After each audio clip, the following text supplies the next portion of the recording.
All right, Aaron Parker Safes and Vaults. I want to go over some operating procedures and maybe some troubleshooting as it relates to these mechanical locks. Most of them operate the same. There are some differences in some with some different manufacturers. So don't just take my word for it. Look at your manual. But if you have a Sargent and Greenleaf, or like this one, this is a big red lock. They're going to work the same way. This is a group 2 lock. So a group 1 might work a little bit different, but these are real standard locks.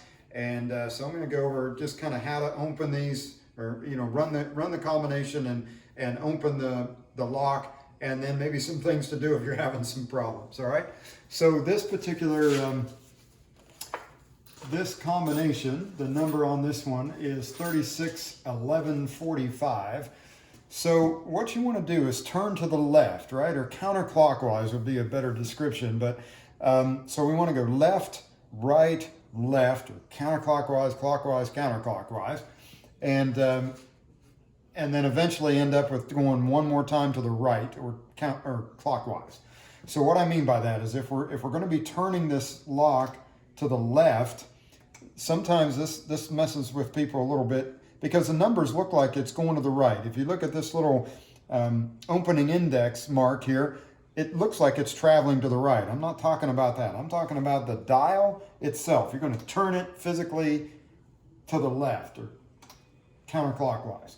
And what we want to do on this first go around here, before we ever look at a number, is just turn it 4 or 5 times, maybe 5 or 6, 7 or 8. It doesn't really matter on this first time how many times you do it, as long as it's more than 4. And what that does is resets everything in there. Another thing that we might want to do, if we get a little bit of drift back occasionally, or as you re-grip, you're having a hard time keeping it going to the left. As you re-grip, you're going to the right a little bit. Just put this outer part here does not move. This is the dial ring. So just put your finger rested on that dial ring, and then keep a little friction on the dial itself, and that'll keep you from drifting back. Excuse me. Drifting back the other way. So we'll go to the left 5 or 6 times, and then we're going to stop at 36. 36 is our first number. We hit 36. We're done with that number now. We don't have to think about it again. Now we're going to go to the right, and now I got to get precise in my counting. Our next number is 11.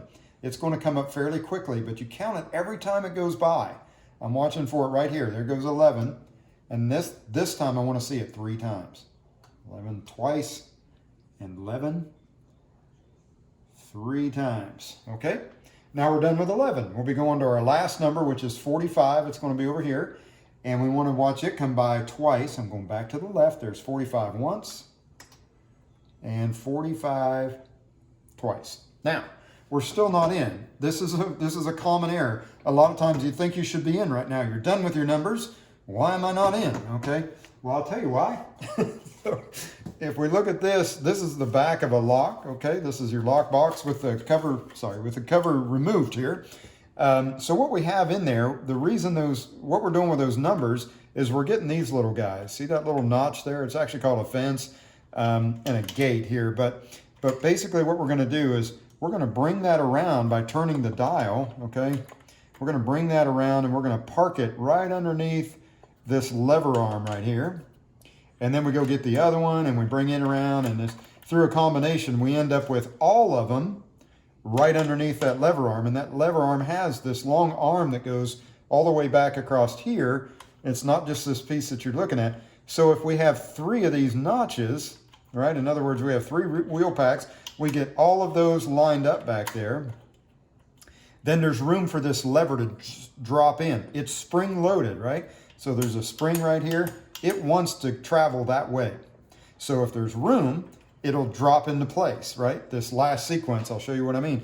But if there's room, it'll drop into place. When it drops into place, then it's going to pick up this cam right here, right? This little nose of this thing goes into that little recess right there, and it grabs it. And then if I keep turning, I'm going to grab the nose of this, which is attached to this locking bolt, and I'm going to raise that up. And it only goes so far, but it'll come past this and go straight up, and it'll raise this locking bolt up. And that's what unlocks the safe. So this last step is to just go to the right, and we meet a little resistance there around 0, and then just keep turning, and that raises that locking bolt all the way up, and we're free and clear. Okay, and we're in. Now, when you lock your dial, you're going to turn your handle all the way to the left and just spin this off. We're going to spin it 4 or 5 times to the left. That's locked, okay? But I also want to show you what this key, how this key works. So a lot of these locks are set up with this day use feature with this key. I'm not a big fan of them. I worry that people start locking their safes with just the key, and it's just not secure if you do that. You've reduced the big lock down to this little lock, and it's just not secure. So don't do that, all right? But what the idea is a day use feature. So in other words, a store owner, they can show up early in the morning, go through the lock, the combination like we just did, then we can insert the key, roll this to 0, which remember, we brought it up, so if we roll it back the other way, it sends it back down. So now the the locking bolt is in the way of the bolt works, and what I can do with the key now is just lock it there. So we're locked and locked.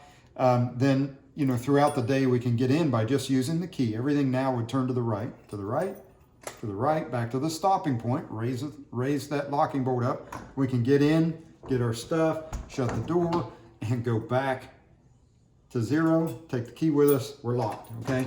The problem that I see is that, if at any time a bad guy shows up, and you can just pick this lock, or you can break it with a screwdriver, and you're in because the big lock on the inside is open, right? So we can just unlock it and we're in, okay? Or just break it or pick it or whatever. It's an easy lock to pick. Okay, so that's what the key is all about. So you really don't ever need the key. Just get in the habit of going through the combination. Every time you want in, you go through the combination. When you want to lock it, you spin it off. The key it's not an override, so it's not going to unlock it if it's spun off. It only works if you're only part way locked, and where everything's open on the inside, you've just sent the locking bolt down in the way. Now, sometimes if you have kids or something like that, and you just don't want anybody to mess with the dial, then you can lock it at 0. But that means every time you want in, you're going to need the key. All right. So just remember that you don't have to have this key. You don't have to use it. If it works for you as a day use feature or just a lock to keep the kids from spinning your dial all the time, that's great. But you don't have to have it all the time. Now, as far as troubleshooting goes, okay, so if let's say you're having a real hard time getting in, the first thing you can do is oscillate the dial. And what I mean by that is just jiggle this. So remember step 4, we went through our numbers, 1, 2, 3, we did all that, and then we're at our last number, and we're going to turn to the right. As we turn to the right, when we get to about 15, we want to just jiggle this. It's kind of like, it's real quick, and what we're trying to do is create a little bit of vibration in there, and send that and try to get this little this little lever arm to drop in, okay? And by sometimes if your wheel packs, if maybe you didn't quite get them exactly right, so these are offset, a couple of those are just a hair off. Well, by oscillating this a little bit, just a little bit, and as fast as you can, it kind of creates a little bit of vibration in there, and it'll allow that lever arm to drop into place, okay? So that's one trick. The next thing that I would try would be, if we're still not in yet, I would try, on this combination here, we've got 38, 11, 45. And so you might try maybe 30. I usually try the second number up 2. I don't know, it seems to always work for me. But anyway, what we're trying is maybe the combination isn't exactly right. Okay, maybe it moved, or the guy that set it, these are all set by humans, right? So maybe made an error, and maybe the combination isn't 11, maybe it's 13 or 14. So if we try 36, 14, 45, maybe that'll let us in. If not, let's try 36, 9, 45, and then we can start with these other outer 2 numbers, maybe 38, 11, 45, 34, 11, 45, and so on. We're going to go up 2, down 2 on every number all the way through there, and kind of keep track of it and see which one works. If one works, that can just be your new number. It might just work forever like that. If you need somebody to come and reset it, you want to go back to, what the actual number should be. Once you get the door open, leave it open and have somebody come in and a safe tech or locksmith, have them reset that. Or if you're comfortable doing it yourself, you got to get into the back of the lockbox. There's a little, on the cover plate, there's a little diamond hole, and you're going to insert a change key into that little slot and turn it. And anyway, it's a whole process. You can research that, or maybe I'll make a video of that. Okay, so and if all that doesn't work, so we've tried the oscillating thing, we've tried up 2 numbers, down 2 numbers on every number, and that didn't work. Then the last thing we can do is, as we come back across, I think I just lost it. Yeah, I still got it there. As we come back, we'll park it. We'll stop. So we went from our third number, our third step. We went from our last number, and we're going to go back to where it should pick up, where it should stop. But we're going to stop at 8. So just stop right there around 8, and then we're going to get a little bit aggressive here. We're going to take a mallet, and on a safe like this, you'd want to put some fabric here and some padding. But maybe some cardboard on just to pad it. Of course, you don't want to mar up your safe, and you don't have to hit it super hard. But what we're going to do is just tap in here, harder than that. But I don't want to hurt the safe. So you're going to hit it pretty hard. And what we're trying to do is create that vibration again. It's the same thing we were trying to do with that oscillating. We're trying to get that lever to fall into place. Okay. So sometimes by smacking this face right here, not the lock, but up here somewhere or on the sides, we're just trying to, get enough vibration in there to let that lever fall into place. Another thing you can do is keep a little pressure. You can keep a little pressure on your handle, hold it to the left, run your combination, see if that helps. Hold it to the right, run your combination and see if that helps.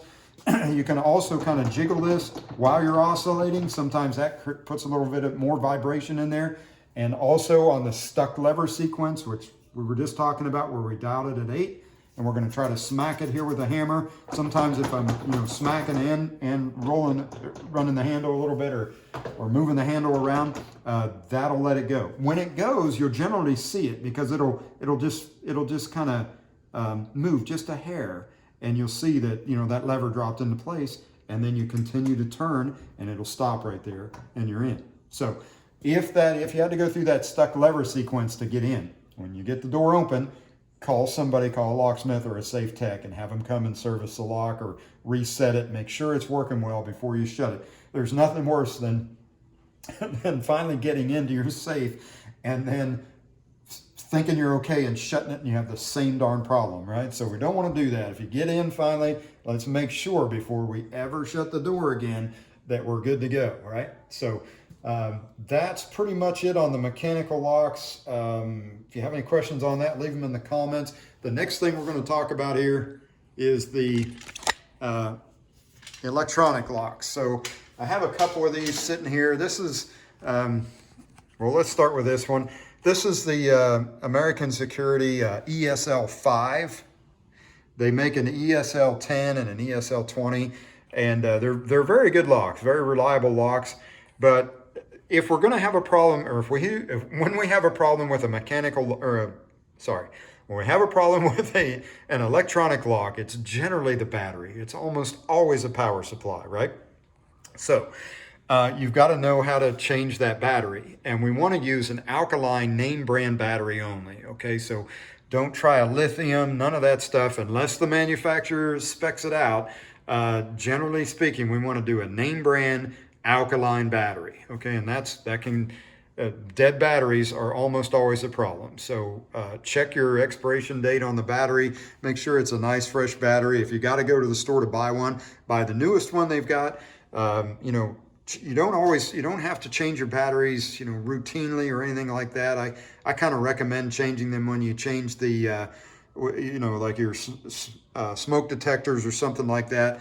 But you could get away. I've heard of people having the same battery for like 7 years. So up to you on that. They generally have some kind of a little tone that will go off, kind of like a smoke detector. It'll start chirping at you when it's time to change the battery. But you know, I would recommend maybe changing them once a year, just so you don't have to be locked out. And when you do change it, you're going to open the door and do everything with the door open, change the batteries with the door open. And then before you ever shut the door, we're going to test the lock. Okay, so make sure you do that. That way you won't, something bad doesn't happen. We're always going to test the door when we can with the, or test the lock when we can with the door open. Okay, so the ESL locks, these are just going to turn off. They're going to rotate, and your battery is going to be right in there.